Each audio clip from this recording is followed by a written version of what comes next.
Welcome back to another episode of 40 Facts About the 40K Universe. I am your host, Gershwin, and you are watching One Mind Syndicate. Today we continue talking about rogue traders, as requested by you guys. Now this information is coming from the awesome game of Dark Heresy. If you guys have not played Dark Heresy, or if you don't know about Dark Heresy, please check that stuff out. It's a role-playing game set in the Warhammer 40K universe, and it's just awesome. Even if you just want to buy the books just for the lore, I suggest you do, because it's just full of lore. Awesome lore. If you guys have any requests or anything like that for video topics, please comment down below. Don't forget to put suggestion followed by whatever request you have. And stay to the end of the video, because we are having our subscriber appreciation week, and we got a special something for you at the end. With that said, let's get into 40 facts about rogue traders. Within the Imperium of Man, there are those who sit at the pinnacle of power, the nobility and the ruling elite. As the Imperium is structured as a feudal society, it stands to reason that within it exist many types of noble houses, including planetary rulers, military lords, and rogue traders. Over time, once the warrant of trade has been given, a rogue trader may find that his empire is growing. The dynasty now has fleets of starships, planetary fiefdoms, and thousands of house soldiers to call upon. As time goes on, and a family continues to grow, it develops into a rogue trader dynasty, able to command scores of voidcraft and countless troops. This legacy spans the Imperium and beyond. To ensure that this legacy continues, the lords and ladies of the dynasty designate an heir apparent in whatever fashion is deemed appropriate by their customs. These sons and daughters may find themselves struggling for the favor of their dynasty's leader, in an effort to be worthy of succession. Oftentimes, in noble families, the second, third, and even fourth child find themselves with little option but to go out and make a name for themselves, or simply languish in obscurity, hoping that circumstances arise to change their fate. However, this is not the case in rogue trader families, where all are expected to work and prove themselves. It is oftentimes that these noble scions end up plotting and scheming for ways to maneuver into a position where the family leader has little choice but to name him heir. The children of the rogue trader houses are instructed in all manners of subject mundane and esoteric. They are assigned the best tutors and mentors the clan can afford, and by the time the child enters adolescence, they are capable enough to be sent out into the wider galaxy, typically with a bodyguard entourage in tow. They have been afforded every advantage, as the future of their houses rests upon their shoulders. Not every heir apparent turns out to be the best choice for the family. Some are lazy, shiftless souls who do nothing more than squander the family's fortune and pass their days in decadence and perversion.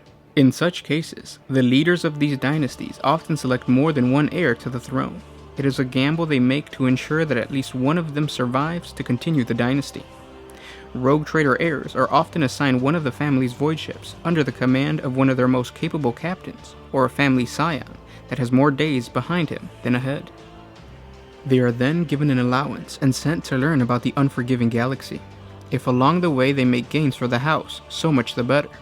Some return upon their majority to assume the title that they have been ordained for. Others are never seen from or heard from again. Oftentimes, a rival family member covets the throne of the house at the expense of all else. They scheme the downfall of their siblings and relatives. They may arrange an accident to befell other heirs so that they alone remain to assume the family's leadership. Thus, many heirs, especially from the larger dynasties, are taught to be wary and look out for such plots. Many surround themselves with capable allies and protectors, but in the end, survival often comes down to their own wits and instincts. Many learn not only the intricacies of political longevity, but martial arts and other forms of combat as well. This is by far the best means to ensure they live long enough to return home and assume the privilege and rank that they have been groomed for all their lives. A rogue trader and his team are more than merely a ship captain and his crew. Today's rogue traders are the descendants of the first rogue traders and the many that have come after. All of those that serve in the rogue trader's crew, not just the rogue trader, will be part of this dynasty. This legacy is important for the crew members to remember, as they need to know that they are more than ordinary Imperial citizens. They are rare individuals chosen for greatness who possess power to shape the very destiny of the Imperium itself. It is also a source of great pride for those members of the Rogue Trader's crew to know that they are a cut above all average citizens, gifted with special rights and blessed with a favored role in the Emperor's grand design. Part of the status that the crew members share also means that to a degree they are all equally important. Though ultimately the Rogue Trader controls the ship and the main decisions that affect the entirety of the ship and its course into the void, it is his crew that are equally essential in playing a role in the destiny of the Rogue Trader's dynasty. Because of this, many Rogue Traders have significant resources of their own to call upon, but they usually stick with a crew and flagship, often a cruiser, they are given. Every vessel in the Imperium's registry is a precious asset, and capital ships are not squandered, for they take decades, even entire centuries to construct in the Mechanicum's shipyards, and can tie up the equivalent of many years' worth of planetary industrial output.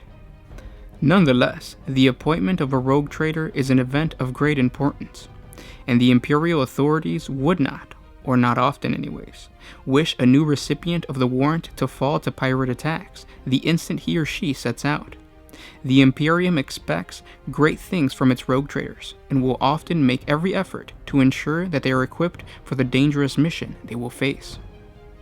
Along a flagship, a Rogue Trader may be accompanied by frigates and other escorts, as well as a multitude of cargo vessels, tenders, processions, and refining vessels, and many more auxiliaries. If the Rogue Trader is not already versed in the skills needed to command a fleet and has not appointed a servant who is, then the authorities will find one qualified to handle the day-to-day runnings of the flotilla.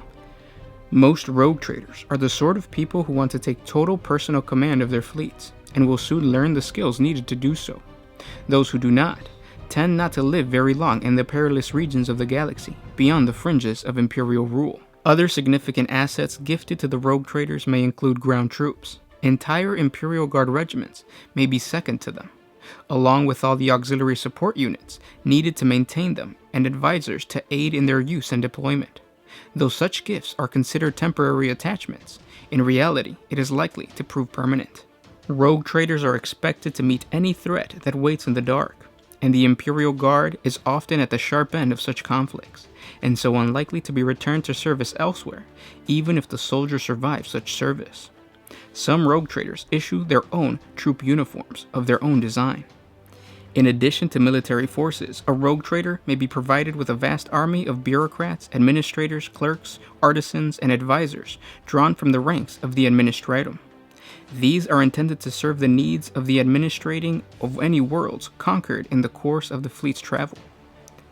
Plenty of Rogue Trader fleets are furthermore accompanied by entire populations of colonists, volunteers or otherwise, who will settle newly discovered worlds so that the Imperium's borders are expanded from one generation to the next. In some cases, the Rogue Traders will install relatives or trusted followers as a new ruling class, ensuring the new colony owes fealty to him, as well as to the Imperium. There has been many famous Rogue Traders in the history of the Imperium that accomplish great things, but to fully understand the possible influence of the Rogue Traders, we must get to know the Rogue Traders from the past.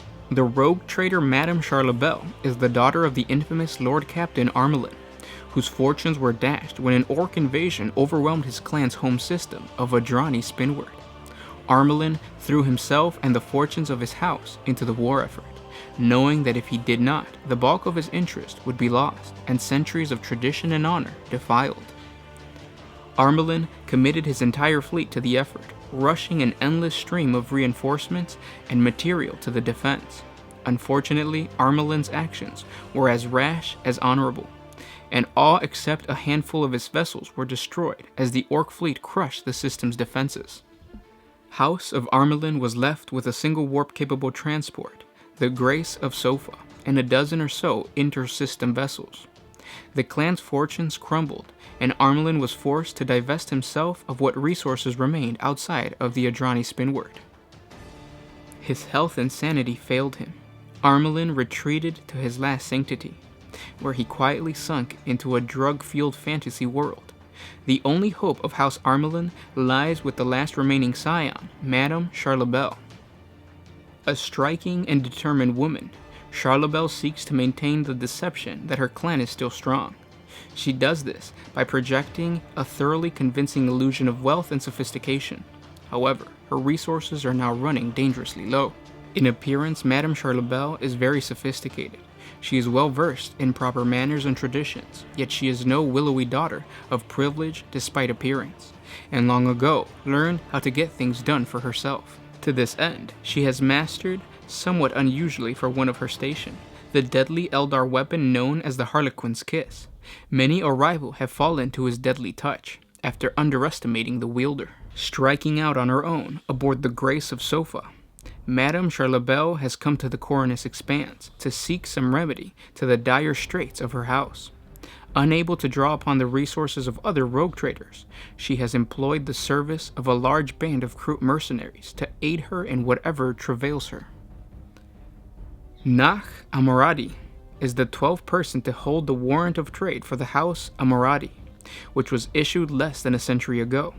The house has holdings in the Scitali sector, and has made iron roads on several worlds of the Cornus Expanse. However, their rogue traders have had an astronomical mortality rate, and almost all have died under improbable circumstances.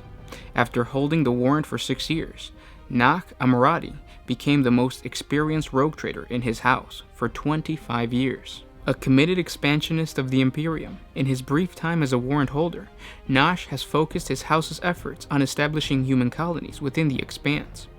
All 3 of the colonies he has sponsors were on worlds occupied by Xenos. In each case, he has deliberately conducted genocides to cleanse the planet of Xenos taint prior to bringing the colonists. Rogue trader Amaradi is enthusiastic about an opportunity to kill heretics and Xenos. And those were 40 facts about rogue traders. There's going to be a part 3 where we go over what it takes to build an army for a rogue trader, because a rogue trader, there's more to it than just saying, okay, I'm here, I want an Imperial Guard regiment. So we're going to go over that. If you guys have any suggestions or any requests, please comment down below. Put suggestion followed by that request. That way we can create videos that you guys want to watch. With that said, we have another special message for you. What is up, guys? It is the Sound Alchemist here with Gershwan, and we are here to give you some more epic news.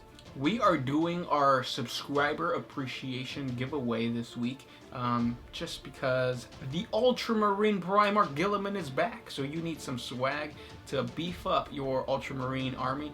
Not that your 350-point god is not going to beef up your army. Right. But we're giving away, bam, a Land Raider.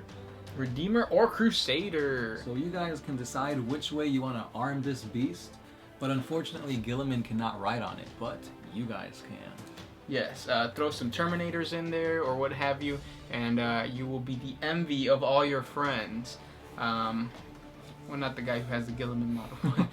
But in order to participate, all you have to do is be a subscriber, number 1. Number 2, comment down below. Put, you know, you can comment whatever. Just be careful, don't spam. Otherwise, YouTube is going to kick you out.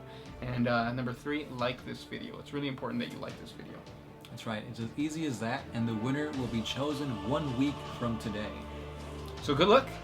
And that's all we got for you guys. Keep on liking, sharing, subscribing. Good luck to you guys. Don't forget to share this on Facebook, Twitter, and all the social medias that you may use. You get brownie points for that.